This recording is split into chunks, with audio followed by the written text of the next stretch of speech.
छोटा चीज भी आए, कृष्ण के सामने खड़े रहो, कृष्ण से प्रार्थना करो कि भगवान ये क्या हो रहा है। तो दुख आने के बाद ये अगला प्रश्न हमारा ये है कि भगवान हमें दुख क्यों देते हैं,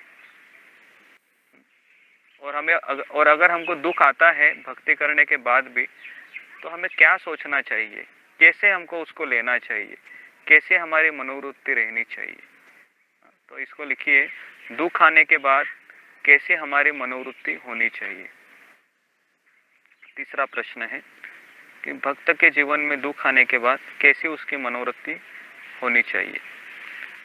कैसी मनोवृत्ति होनी चाहिए, कौन बताएगा मुझे, क्या सोचना चाहिए उनने? कि हमें कृष्ण जो दुख दे रहे हम पे बड़ी कृपा करे ताकि हम उन्हें उस दुख में याद कर सकें। हाँ, ये भी उत्तर है।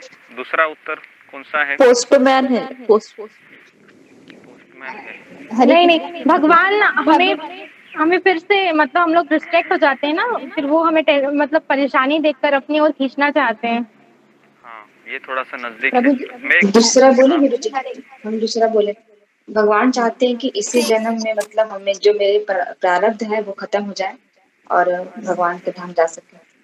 ओके, और कोई प्रश्न, और कोई उत्तर? और प्रभु जी जब दुख आता है, भगवान ये कहते हैं कि भगवान कहते हैं मतलब जब हमें कष्ट होते हैं तो हमें ये समझना चाहिए कि हमें और भी ज्यादा सजा मिलनी चाहिए थी, बट कम करके दी। नहीं, और कोई प्रश्न? प्रभु जी जब दुख आता है तो हमें ये समझना चाहिए कि भगवान हमें लव लेटर दे रहे हैं, ये उनका प्रेम पत्र है। हरे कृष्ण।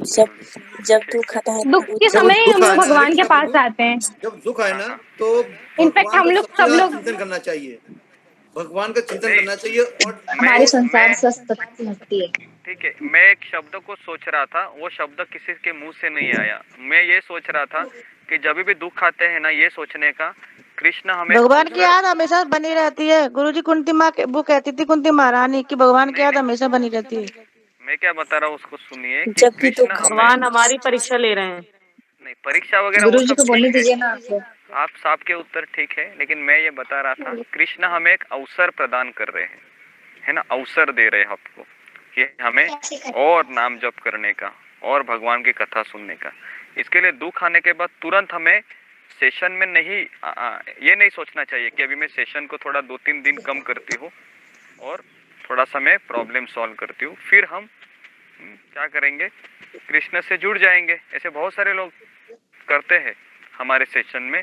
मुझे कई सारे लोग बोलते हैं कि थोड़ा सा घर में परेशानी थी प्रभु जी, इसलिए हम 2-3 दिन नहीं आए।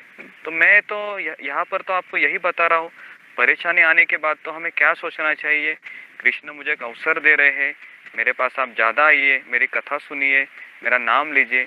लेकिन आप लोग है क्या सोचते हैं कि अभी मुझे 3 दिन कृष्ण को भूल जाना चाहिए, है ना? तो ऐसा कभी नहीं सोचना चाहिए। ठीक है, तो इस तरह से आपको इसका उत्तर लिखना है। तो अभी हम 22वें श्लोक पे जाएंगे।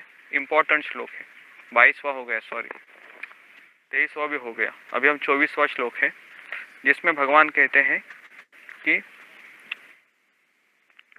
अग्नि ज्योति अह शुक्ल, जो व्यक्ति प्रकाश का मार्ग और अंधकार का मार्ग, 2 मार्ग बताए हैं। 25वें श्लोक में बताया, 24वें श्लोक में बताया है कि प्रकाश का मार्ग मतलब जो दिन में शरीर छोड़ता है और शुक्ल पक्ष में और उत्तरायण में, तो उसको वो कहा जाता है, वह ब्रह्म ज्योति में विलीन हो जाता है। और ये किनके लिए है?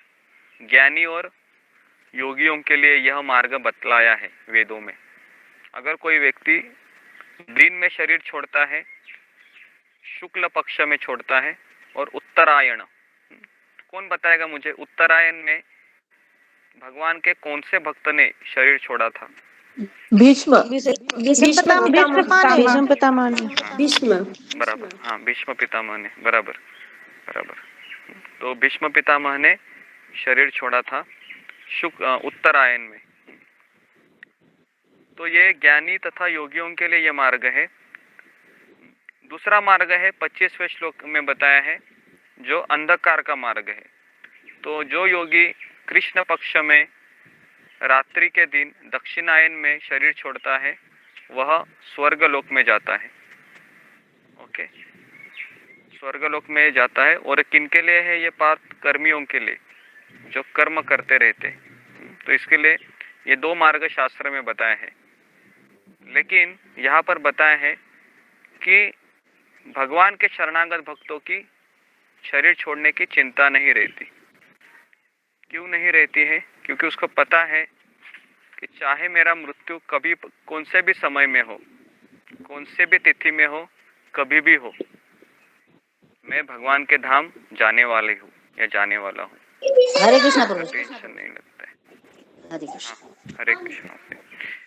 तो इस तरीके से हमको ये कभी नहीं सोचना चाहिए कि क्या होगा मेरा, मैं अगर मैं रात को मरूंगा या मध्य रात्रि मरूंगा। तो अभी हम देखेंगे कि 27वें श्लोक में डायरेक्ट जाएंगे। तो प्रकाश का और अंधकार का मार्ग, तो ये आपका अगला प्रश्न है हमारा कि प्रकाश का और अंधकार का मार्ग ये किनके लिए होता है और इनका गंतव्य क्या होता है।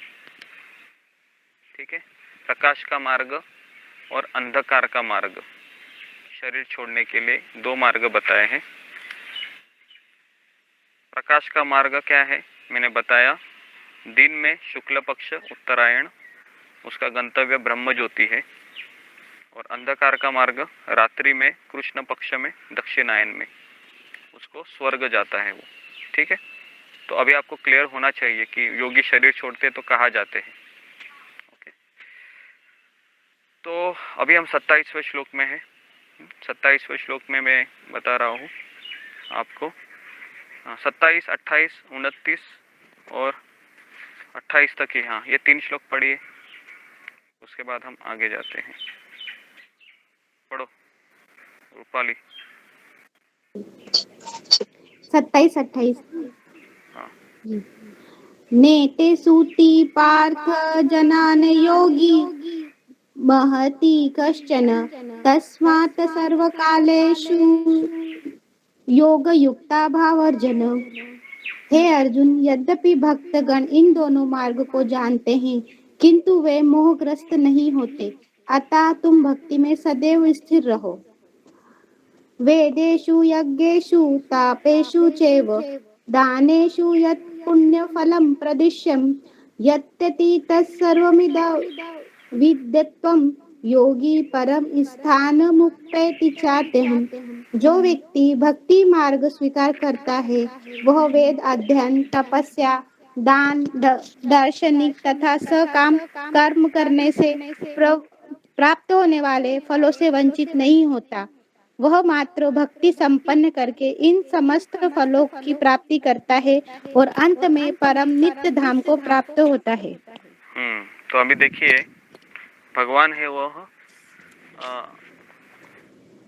27वें श्लोक में ये बता रहा है कि भक्त होता है वो दोनों मार्गों को जानता है कि अंधकार का मार्ग क्या होता है और प्रकाश का मार्ग क्या होता है।